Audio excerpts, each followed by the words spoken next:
Hey everyone, this is Kevin T. Rodriguez, film critic of iCritic.net, and what do you know? Today we're going to actually talk about movies. Not Movie Pass, movies. Because I am technically a film critic. You know, I probably should have been talking about movies for a lot longer on this channel, but the Movie Pass story just got so out of hand. But people have been commenting recently, hey Kevin, you say you're a film critic, why don't you actually do movie reviews? Which is a funny point because the whole channel was originally made to do movie reviews, and I never really got around to it, and I think part of it's because I'm kind of scared to. There's so many good internet reviewers that do great and wonderful movie reviews. Stuckman, Nostalgia Critic, Bobby Burns when he was doing them, Animat, John Campy does some pretty good reviews. I like Cell Specs a lot. And Amanda the Jedi, someone who's fairly new. Do not like Lights, Camera, Jackson. Seriously, that kid was never good to me, in my opinion. And now that he's an adult, it's even more apparent. That's probably bad taste to open your first review of that. So hopefully I can do better than that. But if not, I guess that's on me. So I kind of decided, you know what? I'm not as good as these people. And my editing skills are crap in comparison. So why even bother trying? But then the more I thought about it, the more it's like, you know what? Those who don't try don't succeed. So if I'm going to fail, I'm going to fail trying. And I will start with kind of an editorial. So in short, this isn't a full review. This is kind of like a mini review. My written review is below. But this video is going to expand upon one of the points that I brought up in that review. And that is, what is the real reason the Happytime murders is a failure of a movie? And I'm not going to base on something as arbitrary as whether or not the movie was funny. I personally didn't find it to be very funny, but you know what? Humor is very, very subjective. So, for example, like John Campy, he liked the movie because he reminded him of a buddy cop movie from the 80s. I actually didn't like that aspect because it reminded me of a buddy cop movie from the 80s, and I think the cliche and the genre kind of more or less wore itself out for very obvious reasons because you could only go so far with it, or Hollywood, it seemed, was only interested in going so far with it. Nevertheless, I should mention that I actually was kind of looking forward to this. I remember when I first saw the trailer and being fairly reviled by it, but you know what? It was like, it's a new Jim Henson production with puppets, and I would like to see puppetry come back to the big screen in a big way, and hey, even if this is kind of what looks to be a lowbrow way of doing it, maybe, you know, it will just work and we'll get lucky. Which does not appear to be the case. The movie is officially a flop, so yeah, we're going to talk about that in a moment too. But I will give the movie this much credit. For being pretty bad and pretty bland and pretty forgettable, it got me thinking really hard long after the movie was over. Why did it fail so spectacularly for me? And I think the problem is because despite a lifelong relationship with puppets, creating puppetry, and even being the son of the great master himself, Jim Henson, Brian Henson seems to have missed the entire point of what made the Muppets so popular, what made them so lovable, and what he could have done to have brought puppetry to an adult audience while keeping it relevant. Now, to understand where I'm coming from, let's talk about the Muppets themselves, because they're kind of the elephant in the room. The Muppets have kind of had a little ups and downs in their popularity. Right now, they're kind of going through a down. A few years ago, they're going up with an up, with an Oscar win for Best Original Song. But the Muppets have always remained timeless and sincere for two key reasons. One, they are family friendly, and families do like to have experiences together, so it always has that going for it. Two, though, and this is the big one, it's always been adult. Seriously, when you talk to anyone who loves the Muppets, or any adult anyway, they will tell you the Muppets are either mature, or they're adults, or they were never really for kids in the first place. And when you look at the jokes... Can you believe that? Well, it's rough out there. Yeah, it's a very strange audience. I'm sorry about that. We had to go through a lot of work for that number. Yeah, I even bought a tuxedo. That's a tuxedo? Yeah, I'm really a flamingo. Oh, I can assure you, you'll be in no danger. You're right. We'll be in Chicago. Oh, Carmi, I shall nurse you back to health if it takes a lifetime. Oh. What do you think's wrong with him, Dr. Bob? Well, for one thing, he's been badly exposed to overacting. Either that or overexposed to bad acting. Oh my God. Are you okay? heavens to Betsy, you're covered in crudité. Chelsea was fun, but I don't think I'm gonna see her again. What? Mm-mm. Oh, well, you must trust your heart. Yeah. Because your heart is never wrong. Yeah, she got way too physical, way too fast. I stand corrected. Your heart is very, very stupid. You can see that there has clearly been an element of maturity there that never went away. Heck, the first episode was called There's Too Much Sex and Violence on TV, or The End of Sex and Violence on TV. I don't know, it was one of the two. But the bottom line, the premiere episode of The Muppet Show, not the most kid-friendly thing in the world. But there was a third thing that the Muppets had that 1 and 2 didn't cover, and it always had heart. Whether it was kids who loved the characters or adults who empathized with the characters, the Muppets had a world of heart, and that's why people cared about them. In the Muppet movie, you would have kids who would laugh at Kermit almost getting hit by the steamroller. They would laugh at the dancing. They would love Fozzie's bad jokes, and they would find Miss Piggy admirable for sticking up for herself. Adults, meanwhile, would understand the importance of the journey to Hollywood to follow one's dreams, be touched by the moving Rainbow Connection song, and enjoy Miss Piggy just, being Miss Piggy and not taking anything from anyone. I guess there's some things that are just universal that way. And you know what? For a while, Brian Henson seemed to actually get it. He directed a few Muppet movies, and he is actually responsible for directing my favorite Muppet movie, The Muppet Christmas Carol. Now, granted, this movie has some mixed reactions from some of the fans. They don't like the fact that Michael Caine is the main character rather than Kermit the Frog. I understand that, but The Muppet Christmas Carol took a story that has been adapted so much in the past and did it in not only the Muppet way, where it had that Muppet zaniness and Muppet-style humor, but it still had the heart.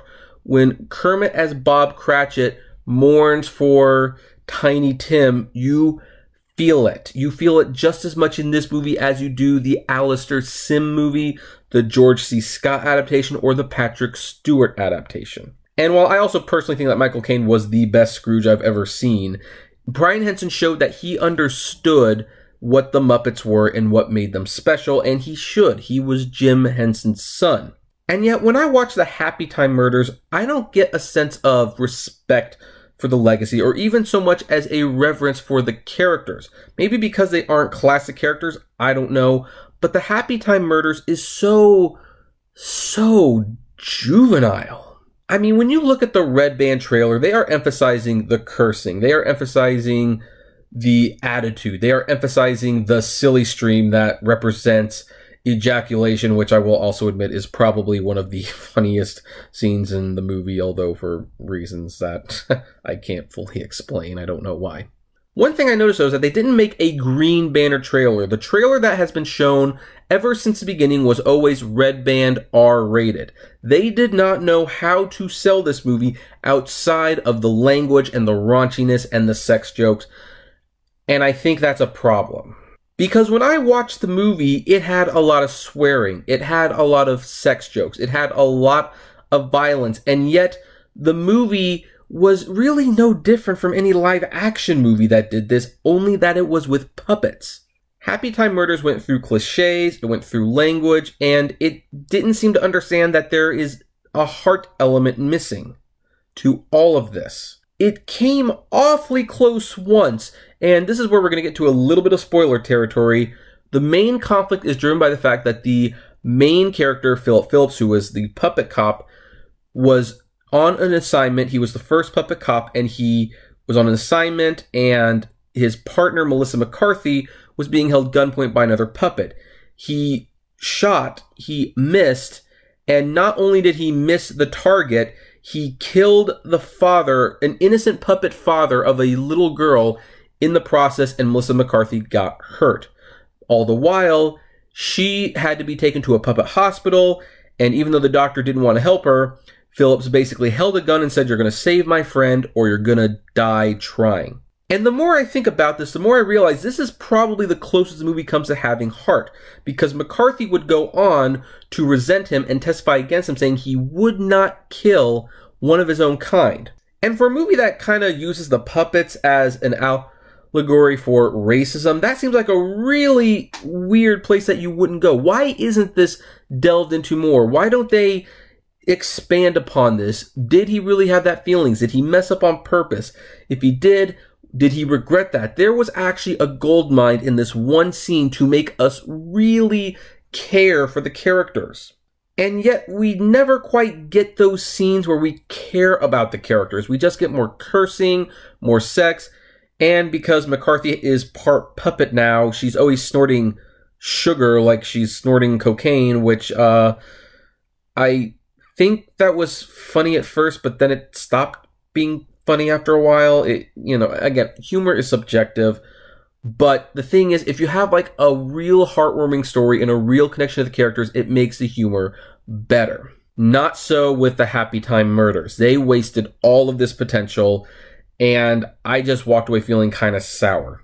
And the frustrating thing is they didn't even have to do this, because there has actually been a production, an R-rated puppet production, that showed that you could be raunchy and you could be edgy, but you could still have the heart and be critically acclaimed at the same time.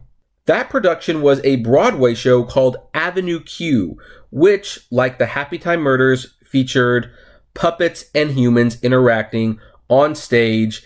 I remember seeing the show several years ago, and at first it was weird seeing the humans playing the puppets and standing right next to them, but I got used to it. And the show was so acclaimed, it actually won the Tony for Best Musical of the Year. It was written by the guy who did the songs for Frozen and the Book of Mormon, Robert Lopez. And I thought about that, and I thought about this, and it's like, why did that work and this didn't? And the answer was really quite simple, because even though Avenue Q had the look of a Sesame Street spoof, even though they were on like a block and living in an apartment, and you had the regulars and the monsters and a big musical number called The Internet Was for Porn, which you can look it up if you want. It's not quite as dirty as you probably expect it to be, though. But despite all of that, the show had a lot of heart. You cared for the characters. You had the main character who was wondering, what's my purpose in life?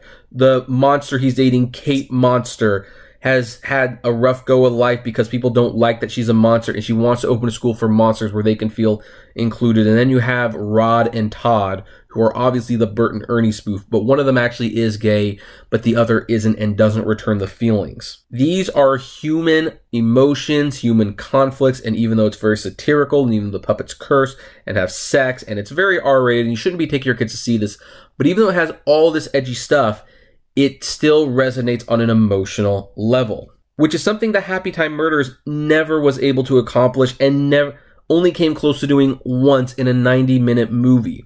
And again, it's all the more disappointing because it was directed by Brian Henson, who is not only the son of Jim Henson, but with the Muppet Christmas Carol, and to a lesser extent Muppet Treasure Island, he showed that he understood the heart of the Muppets and what made them so loved for so many years, and why he couldn't take that knowledge and apply it to this one was incredibly frustrating, and it feels like such a wasted opportunity. And now that I'm here talking about Avenue Q, it bothers me even more because that is an excellent adult puppet movie.